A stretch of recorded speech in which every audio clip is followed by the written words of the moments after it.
The community has spoken, and this year for Christmas, Jeff has treated us. Doomfist and Brigitte have both been nerfed in the winter update. Hey guys, my name is Reason, I'm a Grandmaster player. In this video, we're going to go over all the changes you need to know and how to take advantage of them to win your ranked games. Before we get into it though, I've got to let you guys know that our website at GameLeap.com has hundreds of detailed guides just like this one made by pros and top 500 players, so please do head on over there by clicking the link below, which has a 25% off promo code if you do choose to get a premium membership after the video. Now, let's get started. So Doomfist has received major nerfs this patch change. His rising uppercut, which causes enemies to lose control of their air movement, has been reduced from a 3-second stun down to 0.6. His seismic slam has had its maximum range reduced to 15 meters from 20, and targets do not lose any air control from it at all, though they are still pulled towards him when he lands the ability. And Meteor Strike has had its inner ring expanded from 1.5 meters now to 2, while the outer ring has had its maximum damage nerfed down from 300 to 200 damage. So what does this mean for your games? Well, although there is now some room for counterplay when being uppercut, good Doomfists should still be able to land their combos and deal enough damage to take out squishies before the reduced stun time even factors in. The seismic slam nerf, however, is big. Doomfist used to be able to fly across the map like an airplane, but will now be more restricted, affecting which rollouts are viable for Doomfist mains and from how far away a Doomfist can jump your supports.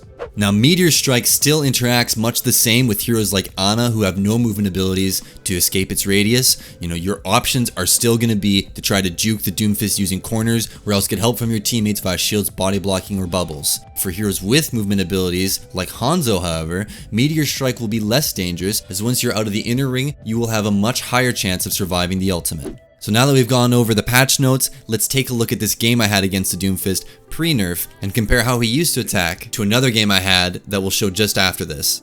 So take a look at this game I had with J3 and Boostio where the enemy team swaps Doomfist on second round after we beat them on first. So you can see the Doomfist, he's uppercutting and then using Seismic Slam to fly across the map and get to this high ground. Jumps like that are going to be a lot harder for Doomfist to do now that the patch has gone live, because the distance on his Seismic Slam is now a lot more restricted. And now, here's a game I just played this morning with the new Doomfist changes in quick play. No one was playing Doomfist in ranked actually. I think they were all scared to try him out now that he's been nerfed, which is nice for my ranked games. I'm glad that I don't have to be playing against Doomfist every game. So yeah, here you'll see me running good old Hanzo, and I'm going to be starting by going around the left flank just to see if I can get behind their shield if they're running a Reinhardt or something. And I spot the Doomfist, so I'm keeping in mind where he is and I'm keeping distance from him, because if you get too close to Doomfist, you're just dead automatically.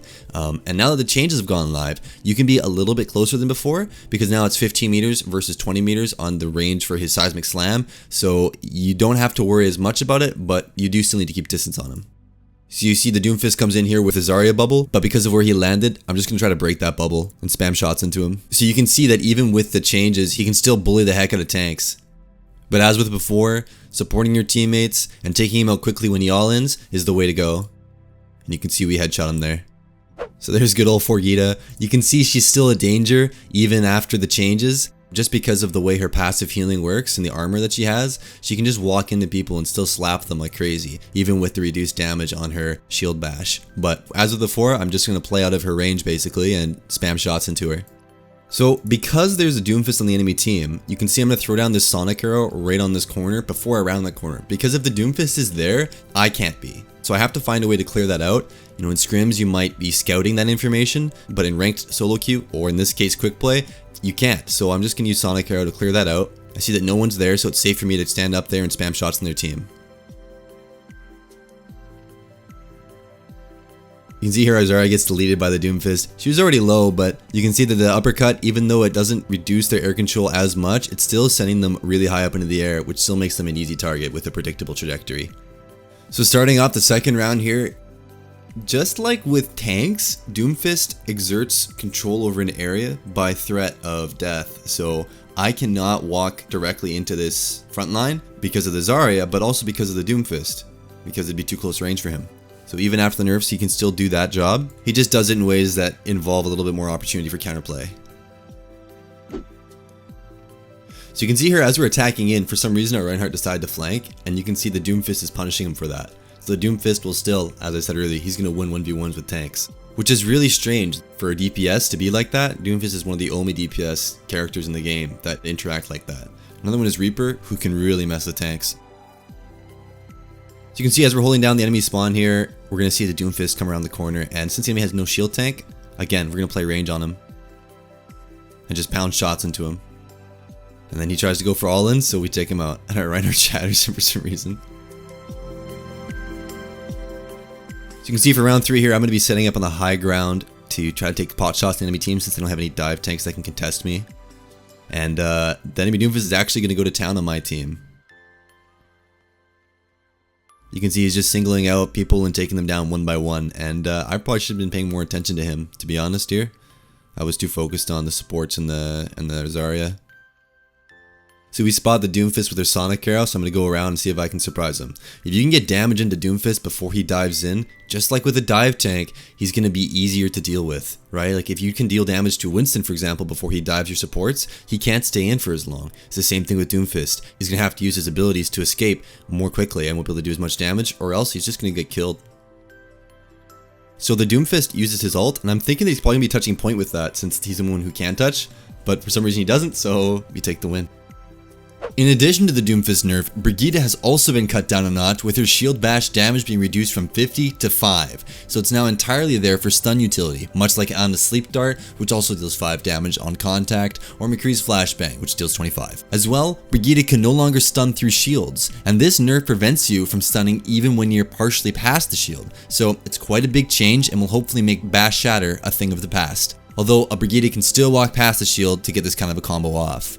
As well, Brigitte's healing has also changed, which is actually a buff to how Brigitte operates in a GOATS comp. Inspire's cooldown has been reduced from 1.5 seconds to 1 second. Its duration increased from 5 to 6 seconds, and total healing increased from 80 to 100. So the amount of healing has only barely increased, but it is more consistent, making GOATS as sustainable as ever.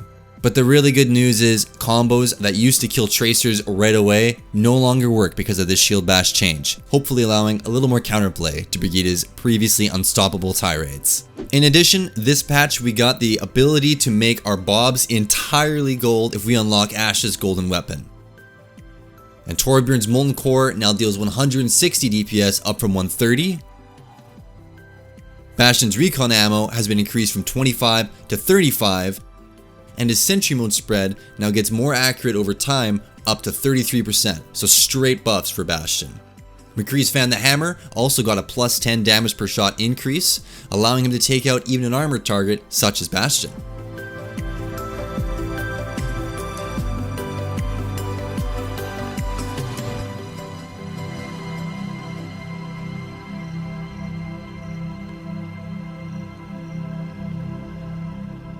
And finally, Soldier's Tac Visor no longer auto-aims the Helix rocket, which is actually a buff for Soldier in higher tiers of play, as it gives you more control, since Helix rockets are projectile anyway and therefore need to be led.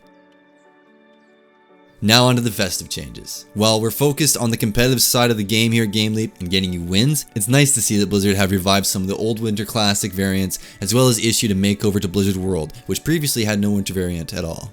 Right, well with this info, it's my hope that you will have some excellent ranked games this holiday season, and remember that if you like this guide, please share it with your friends and give us a thumbs up. Remember that we have hundreds of other videos like this one that are made by professionals and top 500 players that are only available on our website. You can use the promo code GameLeap25 for 25% off of your premium membership in the link below. So thanks again for watching, I really hope that this guide helped you out, and happy holidays from all of us here at GameLeap.